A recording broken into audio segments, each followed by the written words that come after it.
예, 비하인드 뉴스 시간입니다. 안지연 기자가 나와 있습니다.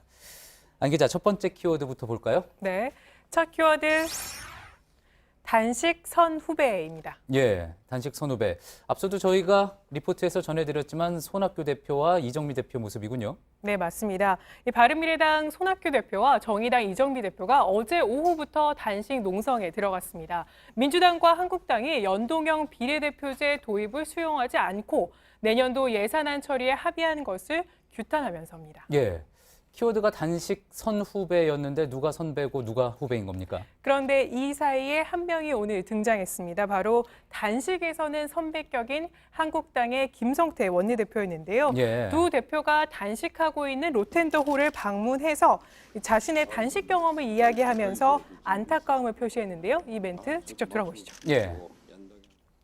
저도 지난번에 단식을 한 9일을 했지만은 아이고 저보다 훨씬 선배님인 건강이 제가 걱정이 돼서 저도 마치고 휴증 때문에 얼마나 고생했는지 모릅니다. 하여튼 뭐 선배님이 빨리 단식이 풀어질 수 있도록 저희도 최선을 다하겠습니다. 예, 김성태 원내대표가 저렇게 손학규 대표의 건강을 걱정하는 거는 그만큼 손 대표가 고령이기 때문에 그런 거죠? 네, 맞습니다. 이 손학규 대표 우리나라 나이로 72살인 고령인 만큼 예. 그만큼 건강에 대한 우려의 목소리가 더 나오고 있습니다.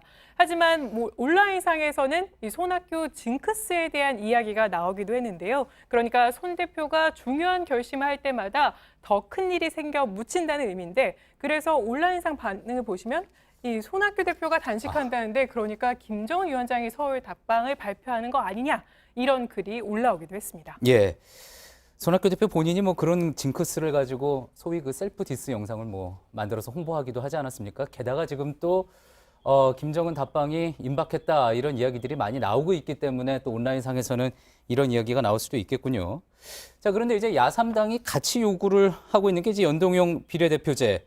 같이 하고 있는 건데 민주평화당은 단식 농성에 참여하지 않은 것 같습니다. 맞습니다. 그래서 왜 정동영 민주평화당 대표가 단식을 하지 않느냐 이 부분에 대해서 의아하다는 목소리가 나오기도 했었는데요. 그래서 정동영 대표 측에게 직접 물어보았습니다. 그랬더니 이런 답을 들을 수 있었는데요. 보시는 것처럼 다 묶여 앉아 있으면 대외 활동력, 그러니까 대외 투쟁력이 떨어진다. 그러니까 자신은 시민단체와 함께 투쟁을 하겠다. 이렇게 설명했습니다. 예. 그러니까 자신은 이 대외 활동을 하고 이 시민단체와 함께 대외 협상을 계속해야 된다. 이렇게 얘기했고요. 그런 의미에서 오늘은 이 청와대 앞에서 1인 시위를 하기도 했습니다. 예, 그렇군요.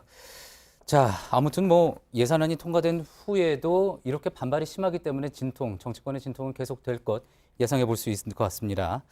자, 다음 키워드로 한번 가볼까요? 네, 다음 키워드는 이미 정해진 인연입니다. 예, 박근혜 전 대통령의 모습이 보이는군요.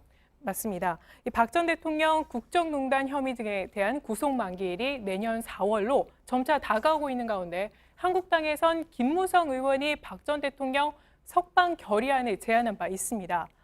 김 의원의 이 같은 주장이 나온 뒤에는 일단 민주평화당 박지원 의원이 나서서 다음과 같은 얘기를 했는데요. 한번 들어보시죠. 예.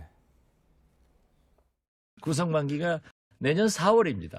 이때까지 과연 대법원에서 선고하기가 어려울 거예요. 박근혜 대통령은 존재 자체만으로도 국회의원 당선시킬 힘이 생겨요.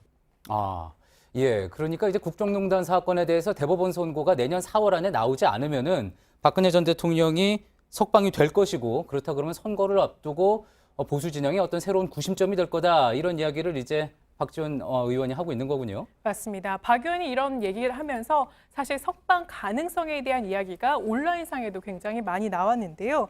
저희가 가져왔는데 보시는 것처럼 이 4월 중순쯤 임의로 풀어줘야 된다는 말이 된다. 그러니까 대법원 재판이 마무리 못하면 이렇게 석방될 것이다. 이런 내용이 유튜브상에 보수단체들 중심으로 많이 나오고 있었습니다. 그렇군요. 어떻습니까? 실제로 그럼 박 전 대통령이 내년 4월 중순쯤에 석방이 될 수 있는 겁니까? 그건 저희가 따져봤더니 아니었습니다. 예. 이 법률적으로 구속 만기일은 4월이지만 박 전 대통령이 다른 죄로 이미 징역형이 확정됐기 때문입니다. 박 전 대통령 혐의 가운데 20대 총선에서 옛 새누리당 공천에 개입한 사건은 재판이 빠르게 진행돼서 이미 항소심에서 징역 2년이 선고된 상태고요. 예. 검찰 측과 박 전 대통령 측 모두 항소와 상고를 하지 않았기 때문에 형은 이미 확정된 겁니다. 아, 그러니까 새누리당 공천에 개입한 혐의에 대한 그 재판은 이미 다 형이 확정이 돼 대법원까지 가지도 않고 형이 확정이 된 거군요. 이게 네. 2년형인 거고. 맞습니다. 자, 그렇다면은 언제까지 구속 상태가 유지가 되는 겁니까? 당시 형이 확정됐던 게 11월 28일 자정이니까 그로부터 2년, 그러니까 2020년 11월 29일까지는 박 전 대통령이 구속 상태가 유지되는 겁니다. 그렇군요. 그러면은 뭐 현행 법상으로 앞서 이제 김무성 의원이 제기한 석방 결의안 자체는 의미가 없는 거겠군요. 맞습니다. 여당의 동의를 지금으로는 구하기도 어렵겠지만 사실상 실효성도 없다, 이런 얘기가 정치권 안팎에서 나오고 있습니다. 이 같은 목소리가 한국당 내에서도 나오면서 현재 석방 결의안 논의는 다소 주춤해진 상태고요.